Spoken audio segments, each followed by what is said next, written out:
और बड़ा दुर्भाग्य के साथ कहना पड़ रहा है कि बाबा साहब के संवैधानिक अधिकार को प्राप्त करके इस राज्य के जो मुख्यमंत्री है इस समाज के लोगों के साथ में जो चलने का काम कर रहे हैं, ये अब हम लोग कतई बर्दाश्त नहीं करेंगे। इसलिए मुख्यमंत्री को हम लोग जो अल्टीमेटम दे रहे हैं कि हमारा जो मांग है उसको गंभीरता से ले, आप उसको अविलंब आप लागू के हैं। तो हम समाज को सोचता करते हैं, आने वाले दिनों में हम हाड़ी समाज मिल करके सरकार को भी हम लोग साफ करने का काम करेंगे, ये चेतावनी देना चाहेंगे। माननीय मुख्यमंत्री हेमंत सोरेन जी से कहना चाहते हैं कि अगर आप हाड़ी समाज के लोगों को सम्मान देना चाहते हैं तो आप अपना जेएमएम के ही कार्यकर्ता जो हाड़ी जाति के लोग हैं उनको आप सफाई कर्मचारी आयोग बनाइए और उसमें अध्यक्ष बनाने का काम करें। नमस्कार, आप देख रहे हैं जीटी रोड लाइव और मैं हूं आपके साथ पल्लवी। पिछली बारी हमने हाड़ी समाज को लेकर के आपको खबर भी बताई थी और आपको दिखाया भी था कि उन्होंने एक दिन का प्रदर्शन भी किया था। आज वो राजभवन पहुंचे हैं यहाँ पे ज्ञापन सौंपने के लिए। तो आइए इनसे जानकारी लेते हैं जो हाड़ी समाज के अध्यक्ष हैं ध्रुव कुमार हरी जी, इनसे बात करते हैं क्या कुछ बात सामने निकल के आज आप लोग मिलने गए थे, ज्ञापन सौंपने गए थे राज्यपाल के पास, क्या कुछ सामने निकल के आया? पिछले विगत 7 अगस्त को हम लोगों ने जो 1 दिवसीय महामहिम के समक्ष धरना प्रदर्शन किए थे, उसी के आलोक में आज महामहिम महोदय जी ने हम लोगों को समय दिया था और आज उनसे मुलाकात हुई। उन्होंने कहा कि मुख्यमंत्री जी व्यस्त थे, लेकिन मैं आप लोगों के डिमांड को देख रहा हूँ, ये बिल्कुल जो है कि संवैधानिक और जायज़ मांग है और मैं आज ही माननीय मुख्यमंत्री जी को अग्रसरित कर दूंगा। और आप लोग जो है कि आपका जो मांग है, हम शुभकामनाएं मेरा साथ है आप लोग का, आप लोग निरंतर अपना संघर्ष जारी रखें। और आप लोग इतने पिछड़ते क्यों जा रहे हैं, इसके बारे में बताएं। देखिए, बिल्कुल सही बात है मैडम कि आज जो है कि राज्य अलग हुए 25 वर्ष हो चुका है और यहाँ जो है कि अब वह सरकार दलित आदिवासी के हाथों में यहाँ का सत्ता रहा है, निरंतर मुख्यमंत्री रहे हैं। लेकिन बड़ा दुर्भाग्य है कि बाबा साहेब अम्बेडकर जिनके संविधान के बल पर आज सत्ता के सुख भोग कर रहे हैं, लेकिन उनके अनुयायी उनके साथ में ये भेदभाव। अब देख लीजिए कि हाड़ी जाति ये मुख्यतः जो है कि यहाँ पे 5 लाख से अधिक संख्या में है झारखंड में, लेकिन 25 साल राज्य बने हो गए, आज भी सामाजिक, शैक्षणिक, आर्थिक दृष्टिकोण से ये समाज पिछड़ते चले गए। लेकिन यहाँ के सरकार, यहाँ के जो है कि जनप्रतिनिधि इस समाज के प्रति कभी गंभीर नहीं हुए हैं। तो बाबा साहब के जो है कि सिर्फ ये लोग उनके जो उद्देश्य है, उस उद्देश्य को जो है कि सिर्फ झूठा जो है कि प्रचार प्रसार करते हैं कि हम बाबा साहब के हितैषी है और हम ही दलित आदिवासी के हितैषी है सच्चा। लेकिन वास्तव में बाबा साहब को जो कहे थे कि अंतिम समाज के लोग मुख्य धारा से जुड़े, वो अंतिम समाज सफाई कर्मचारी हाड़ी जाति ही है। लेकिन ये माननीय मुख्यमंत्री जी को हम लोग निरंतर उनके कान में डालने का प्रयास कर रहे हैं। विधानसभा में हम लोगों ने आवाज़ उठाया, हम लोगों ने पूरे झारखंड में उपायुक्त को ज्ञापन देने का काम किया, 1 दिवसीय हाड़ी अधिकार महाधरना हम लोगों ने किया। लेकिन अब देखते हैं कि अगर मुख्यमंत्री जी अगर होश में आते हैं तो हम लोग समाज को स्वच्छता प्रदान करते हैं। हमारा हाड़ी जाति के लोग सफाई कर्मचारी और समाज में जो है कि जो कचरा है उस कचरे को हम लोग जो है कि दूर भगा के लोगों को स्वस्थ बनाने में हमारा समाज का भूमिका रहा है। तो हम माननीय मुख्यमंत्री जी को भी बताना चाहेंगे कि ये समाज जो है कि अब जागरूक हो चुका है।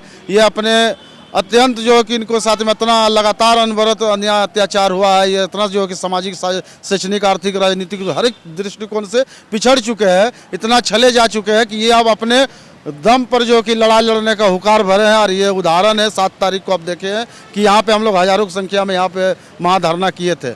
अगर मुख्यमंत्री जी से अगर संज्ञान में लेकर के गंभीरता से हाड़ी जाति समाज के लिए अगर कोई विशेष कार्य योजना नहीं बनाते हैं, हम पूछना चाहते हैं कि आप कैसे बाबा साहब के हितैषी अपने आप को कहते हैं? अगर बाबा साहब का हितैषी है तो आप हाड़ी समाज से, आपको मैं पूछना चाहता हूं कि गुरु जी के भी जो कि पीछे हाड़ी समाज के लोग जो अपना जीवन बिताने का काम किया, अपना जीवन जो दान कर दिए, झारखंड मुक्ति मोर्चा के लिए तन मन धन से समर्पित होकर के कार्य किए, लोग आंदोलन किए, आज भी लोग निरंतर लगे हुए हैं। हम माननीय मुख्यमंत्री हेमंत सोरेन जी से कहना चाहते हैं कि अगर आप हाड़ी समाज के लोगों को सम्मान देना चाहते हैं तो आप अपना जेएमएम के ही कार्यकर्ता जो हाड़ी जाति के लोग हैं उनको आप सफाई कर्मचारी आयोग बनाइए और उसमें अध्यक्ष बनाने का काम करें, तभी हम मानेंगे कि आप हाड़ी समाज के सच्चा हितैषी है, बाबा साहब के आप जो है कि सच्चा आप जो अनुयायी है। और नहीं तो सिर्फ आप बाबा साहब के संविधान को और बाबा साहब के अनुयायियों के साथ में आप आज तक छलने का काम किए हैं, ये हम आपको बताना चाहेंगे। और अगर इस चीज़ को अगर गंभीरता से नहीं लेते हैं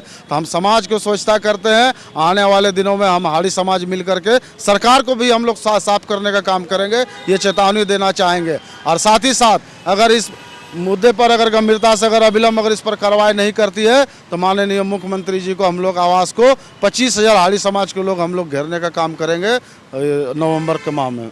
कि आगे की रणनीति क्या रहेगी? जिस तरह से आप लोग 13 सूत्री मांगों को लेकर अपनी बातों को रख रहे हैं, तो क्या लगता है कहाँ तक वो लोग जायज़ बता रहे हैं, और अगर नहीं मानते हैं तो इसको लेकर आगे की रणनीति क्या रहेगी? देखिए, आगे का रणनीति है हमारा जो 13 सूत्री मांग है, आप देख लीजिए जायज़ है कि नहीं, संवैधानिक है या नहीं। हम लोगों ने क्या डिमांड किया? हम लोगों ने यही डिमांड किया है कि जो समाज पिछड़ चुका है, ये सरकार का दायित्व बनता है कि आपके राज्य में जो रहने वाले अनुसूचित जाति वर्ग में सफाई समुदाय के जो हाड़ी जाति के जो लोग हैं, ये आज़ादी के 78 साल के बाद में राज्य बने 25 साल के बाद भी आज भी राज्य में इनका शिक्षा का स्तर आप देखिएगा तो बहुत ही बुरा हालात है। तो इसके शिक्षा को बेहतर बनाने के लिए, हाड़ी समाज के बच्चे को उज्जवल भविष्य के लिए हम लोगों ने सरकार से ये डिमांड किया है कि आप 500 सीट का दो जो है कि झारखंड में छात्रावास आवासीय विद्यालय का व्यवस्था करें। तो ये क्या, ये संवैधानिक मांग है या नहीं, आप समझ सकते हैं। हमारे जो लोग जो भुखमरी के कगार पर है, 6,000 7,000 में उनको जो है कि सफाई का कार्य कराया जा रहा है। तो हम ये कहना चाहेंगे कि 6,000 7,000 में जो उनको जो सफाई का कार्य उनसे किया जा रहा है, तो उनको जो है कि आप जिस तरह आप देखिए कि भारतीय जनता पार्टी की सरकार मध्य प्रदेश में, वहाँ सफाई कर्मचारी लोग जिनका 6,000 7,000 वेतन था, वहाँ के माननीय मुख्यमंत्री जी ने उनको संविदा कर्मचारियों को जो कि अस्थायीकरण किया और आज उनका वेतन 25,000 है। 25,000 वेतन होने से ये जो समाज जो शिक्षा से, स्वास्थ्य से, हर एक चीज़ से जो पिछड़ रहे हैं वो मजबूत हो जाएंगे। जब उनका अगर 7,000 से वेतन अगर 25,000 होता है, 25,000 होने से क्या आपको अपने बच्चे को बेहतर शिक्षा दे सकते हैं, बढ़िया भोजन दे सकते हैं, कपड़ा दे सकते हैं। लेकिन आज तो भुखमरी के कगार पे है। 7,000 में वो 3 टाइम का खाना खाने का लिए वो मोहताज है, तो वो बच्चे को बेहतर शिक्षा कहाँ से देंगे? तो ये समाज को जो है कि आज़ादी के 78 साल के बाद भी और बड़ा दुर्भाग्य के साथ कहना पड़ रहा है कि बाबा साहब के संवैधानिक अधिकार को प्राप्त करके इस राज्य के जो मुख्यमंत्री है इस समाज के लोगों के साथ में जो चलने का काम कर रहे हैं, ये अब हम लोग कतई बर्दाश्त नहीं करेंगे। इसलिए मुख्यमंत्री को हम लोग जो अल्टीमेटम दे रहे हैं कि हमारा जो मांग है उसको गंभीरता से ले, आप उसको अविलंब आप लागू करें और अनुसूचित जाति आयोग में हमारा समाज का हाड़ी जाति से भी आप प्रतिनिधित्व देने का काम करें।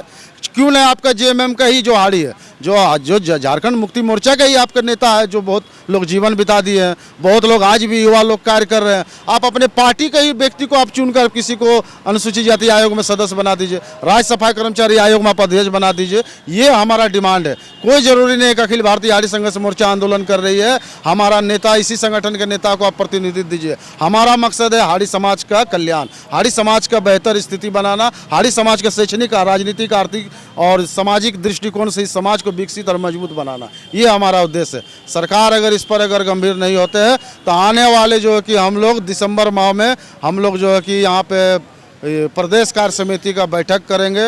अब करने के बाद में जनवरी माह में जो 25,000 जो है कि हम लोग यहाँ पे मुख्यमंत्री आवास को हम लोग घेरने का काम करेंगे और जोरदार आंदोलन करेंगे। उनको बाध्य करेंगे कि समाज के लिए आपको विशेष कार्य योजना बनाना होगा। आर पार के लड़ाई के मूड में हम लोग हैं। जिस तरह की बातें आपने सुनी, इन्होंने कहा है कि अगर हमारी बातें नहीं मानी जाती है तो इसे लेकर के हम एक समिति का संगठन करेंगे और जनवरी तक मुख्यमंत्री का घेराव भी करेंगे। देखते रहिए जीटी रोड लाइव। मैं हूं आपके साथ पल्लवी, अपने सहयोगी विवेक के साथ।